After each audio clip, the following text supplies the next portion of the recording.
Chapter 4: The Heart of Practice. Meditation is not to go out of society, to escape from society, but to prepare for a re-entry into society. We call this engaged Buddhism. When we go to a meditation center, we may have the impression that we leave everything behind: family, society, and all the complications involved with them, and come as an individual in order to practice and to search for peace. This is already an illusion, because in Buddhism there is no such thing as an individual. Just as a piece of paper is the fruit, the combination of many elements that can be called non-paper elements, the individual is made of non-individual elements. If you are a poet, you will see clearly that there is a cloud floating in this sheet of paper. Without a cloud, there will be no water. Without water, the trees cannot grow, and without trees, you cannot make paper. So the cloud is in here. The existence of this page is dependent on the existence of a cloud. Paper and cloud are so close. Let us think of other things, like sunshine. Sunshine is very important, because the forest cannot grow without sunshine, and we humans cannot grow without sunshine. So the logger needs sunshine in order to cut the tree, and the tree needs sunshine in order to be a tree. Therefore, you can see sunshine in this sheet of paper. And if you look more deeply, with the eyes of a bodhisattva, with the eyes of those who are awake, you see not only the cloud and the sunshine in it, but that everything is here. The wheat that became the bread for the logger to eat, the logger's father, everything is in this sheet of paper. The Avatamsaka Sutra tells us that you cannot point to one thing that does not have a relationship with this sheet of paper. So we say, a sheet of paper is made of non-paper elements. A cloud is a non-paper element. The forest is a non-paper element. Sunshine is a non-paper element. The paper is made of all the non-paper elements to the extent that if we return the non-paper elements to their sources, the cloud to the sky, the sunshine to the sun, the logger to his father, the paper is empty. Empty of what? Empty of a separate self. It has been made by all the non-self elements, non-paper elements. And if all these non-paper elements are taken out, it is truly empty, empty of an independent self. Empty in this sense means that the paper is full of everything, the entire cosmos. The presence of this tiny sheet of paper proves the presence of the whole cosmos. In the same way, the individual is made of non-individual elements. How do you expect to leave everything behind when you enter a meditation center? The kind of suffering that you carry in your heart, that is society itself. You bring that with you. You bring society with you. You bring all of us with you. When you meditate, it is not just for yourself. You do it for the whole society. You seek solutions to your problems, not only for yourself, but for all of us. Leaves are usually looked upon as the children of the tree. Yes, they are children of the tree, born from the tree, but they are also mothers of the tree. The leaves combine raw sap, water and minerals with sunshine and gas and convert it into a variegated sap that can nourish the tree. In this way, the leaves become the mother of the tree. We are all children of society, but we are also mothers. We have to nourish society. If we are uprooted from society, we cannot transform it into a more livable place for us and for our children. The leaves are linked to the tree by a stem. The stem is very important. I have been gardening in our community for many years, and I know that sometimes it is difficult to transplant cuttings. Some plants do not transplant easily, so we use a kind of vegetable hormone to help them be rooted in the soil more easily. I wonder whether there is a kind of powder, something that may be found in meditation practice, that can help people who are uprooted be rooted again in society. Meditation is not an escape from society. Meditation is to equip oneself with the capacity to reintegrate into society in order for the leaf to nourish the tree. Something has happened in some meditation centers. Something has happened in some meditation centers. A number of young people found themselves ill, at ease with society. So they left in order to come to a meditation center. They ignored the reality that they did not come to the meditation center as an individual. Coming together in a meditation center, they form another kind of society. As a society, it has problems like other societies. Before entering the meditation center, they had hoped that they could find a peace in meditation. Now, practicing and forming another kind of society, they discover that this society is even more difficult than the large society. It is composed of alienated people. After some years, they feel frustrated, worse than before coming to the meditation center. This is because we misunderstand meditation. We misunderstand the purpose of meditation. Meditation is for everyone and not just for the person who meditates. Bringing children into a meditation center is very natural. In Plum Village, children practice with adults. From time to time, we open the door for guests to come and practice with us and bring their children. We especially take care of the children. When the children are happy, the adults are happy. One day, I overheard the children telling each other, "How come our parents are so nice here?" I have a friend who has been practicing meditation for 14 years, and he has never shown his daughter how to meditate. You cannot meditate alone.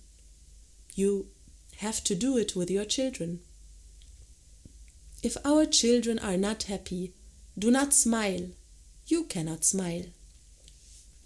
When you make a peaceful step, that is for you, but it is also for the children and for the world. I think that our society is a difficult place to live. We are not careful. If we are not careful, we can become uprooted, and once uprooted, we cannot help change society to make it more livable. Meditation is a way of helping us stay in society. This is very important. We have seen people who are alienated from society and cannot be reintegrated into society. We know that this can happen to us if we are not careful. I have learned that many of the Buddhist practitioners in America are young and intellectual and have come to Buddhism not by the door of faith, but by the door of psychology. I know people in the Western world suffer a great deal psychologically, and that is why many have become Buddhists, practicing meditation in order to solve psychological problems. Many are still in society, but some have been uprooted. Having lived for quite some time in this society, I myself feel that I cannot get along with this society very well. There are so many things that make me want to withdraw, to go back to myself.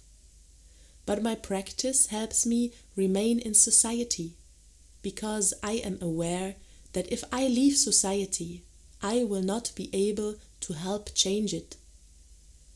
I hope that those who are practicing Buddhism succeed in keeping their feet on earth, staying in society. That is our hope for peace. I wrote a poem over 30 years ago, when I was 27 or 28, about a brother who suffered so much he had to drop out of society and go to a meditation center. Since the Buddhist temple is a place of compassion, they welcomed him. When someone is suffering so much, when he or she comes to a meditation center, the first thing is to give him some kind of comfort. The people in the temple were compassionate enough to let him come and have a place to cry. How long, how many days, how many years did he need to cry?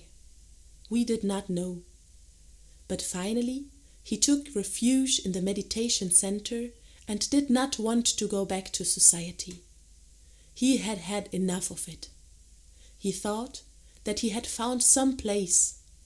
But one day, I myself came and burned his meditation center, which was only a small hut, but his last shelter.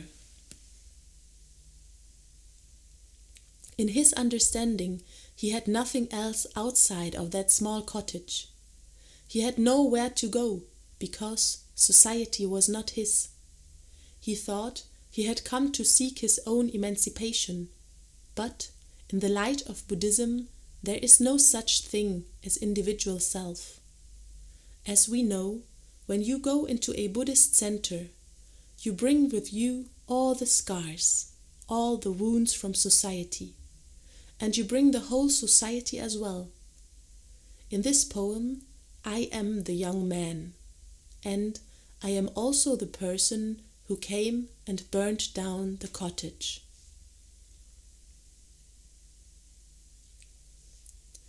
I will say, I want it all. If you ask, how much do I want? I'll tell you that I want it all. This morning, you and I, and all men, are flowing into the marvelous stream of oneness. Small pieces of imagination as we are, we have come a long way to find ourselves, and for ourselves in the dark, the illusion of emancipation. This morning, my brother is back from his long adventure. He kneels before the altar, his eyes full of tears. His soul is longing for a shore to set an anchor at, a yearning I once had. Let him kneel there and weep. Let him cry his heart out. Let him have his refuge, there for 1,000 years, enough to dry all his tears. One night I will come and set fire to his shelter, the small cottage on the hill. My fire will destroy everything and remove his only life raft after a shipwreck. In the utmost anguish of his soul, the shell will break. the light of the burning hut will witness his glorious deliverance. I will wait for him beside the burning cottage. Tears will run down my cheeks. I will be there to contemplate his new being. And as I hold his hands in mine and ask him how much he wants, he will smile and say that he wants it all, just as I did.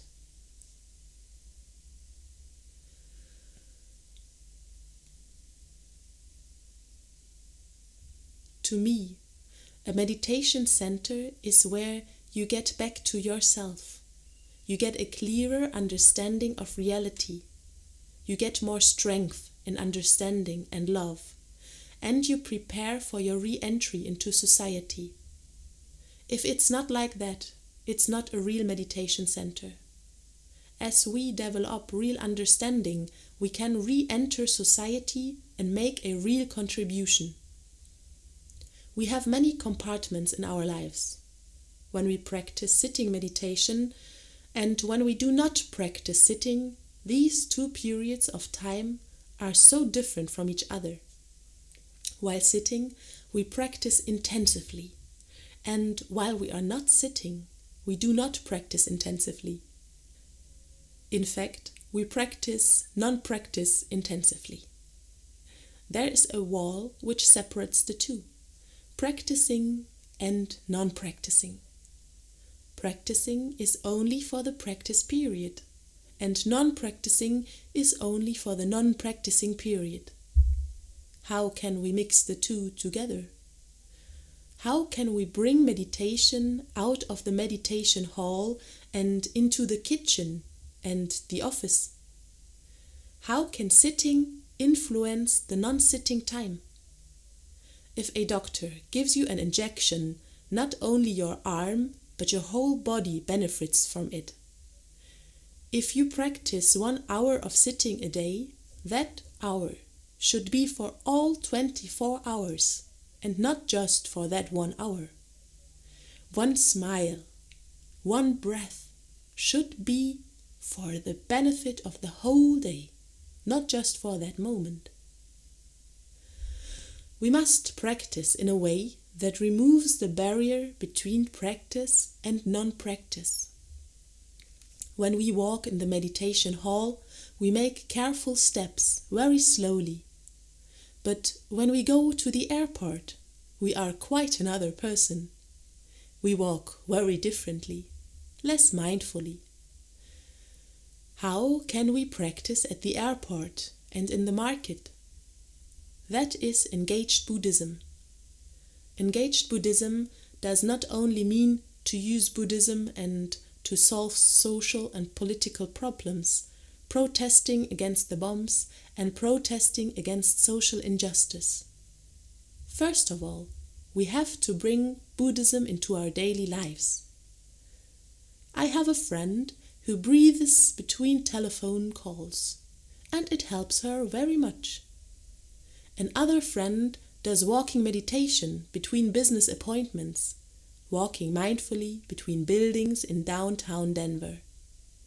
Passers-by smile at him, and his meetings, even with difficult persons, often turn out to be very pleasant and very successful. We should be able to bring the practice from the meditation hall into our daily lives. How can we practice to penetrate our feelings, our perceptions during daily life? We don't deal with our perceptions and our feelings only during sitting practice. We have to deal with them all the time. We need to discuss among ourselves how to do it. Do you practice breathing between phone calls? Do you practice smiling while cutting carrots? Do you practice relaxation after hours of hard work? These questions are very practical. If you know how to apply Buddhism to dinner time, leisure time, sleeping time, I think Buddhism will become engaged in your daily life.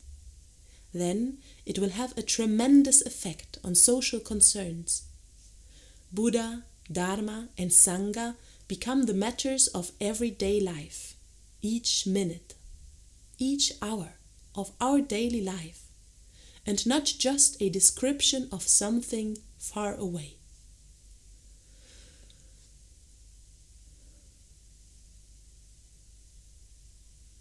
Our mind is like a river, with many thoughts and feelings flowing along. From time to time, it is helpful to recite a gatha, a short verse, to remind us what is going on.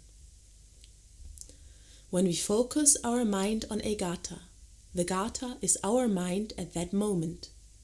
The gatha fills our mind for half a second, or 10 seconds, or 1 minute. And then we have another gatha, like little further downstream. While eating a silent meal, I recite a gatha to myself, and then I eat something. When the plate is empty, I recite another gatha and drink a cup of tea. Suppose there is 1 hour of sitting in meditation and then 5 hours of non-sitting, followed by 3 more hours of sitting, intensive practice. What is the relationship between the practice time and the non-practice time, the practice mind and the non-practice mind?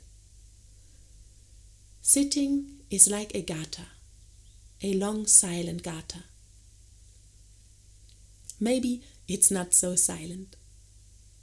My main concern is the effect the gatha has on the non-gatha state of mind.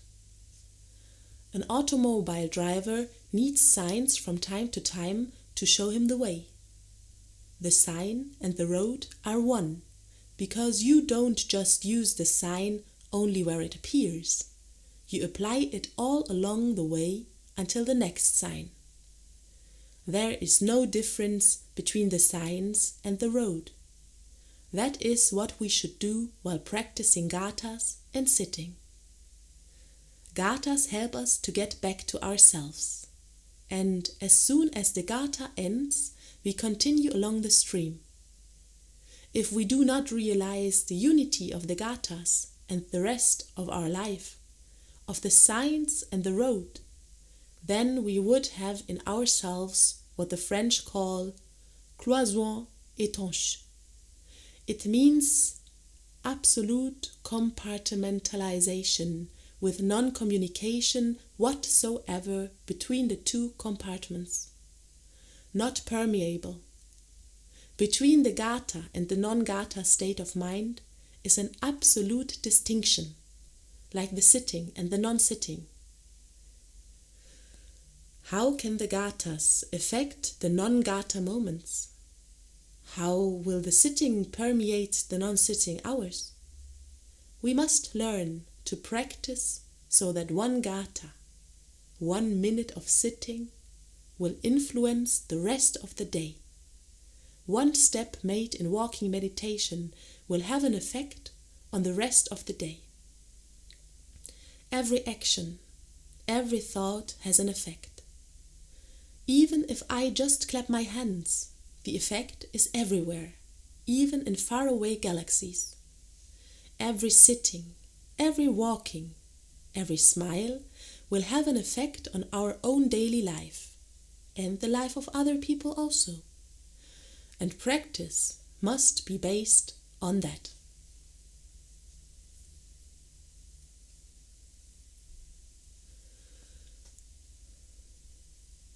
When we practice sitting and walking, we must pay attention to the quality of the sitting and the walking, not the quantity. We have to practice intelligently. We need to create the kind of practice that will fit our circumstance. There is a story I would like to tell you about a woman who practices the invocation of the Buddha Amitabha's name. She is very tough, and practices the invocation 3 times daily using a wooden drum and a bell, reciting Namo Amitabha Buddha for 1 hour each time. When she arrives at 1,000 times, she invites the bell to sound. In Vietnamese, we don't say strike or hit a bell. Although she has been doing this for 10 years, her personality has not changed.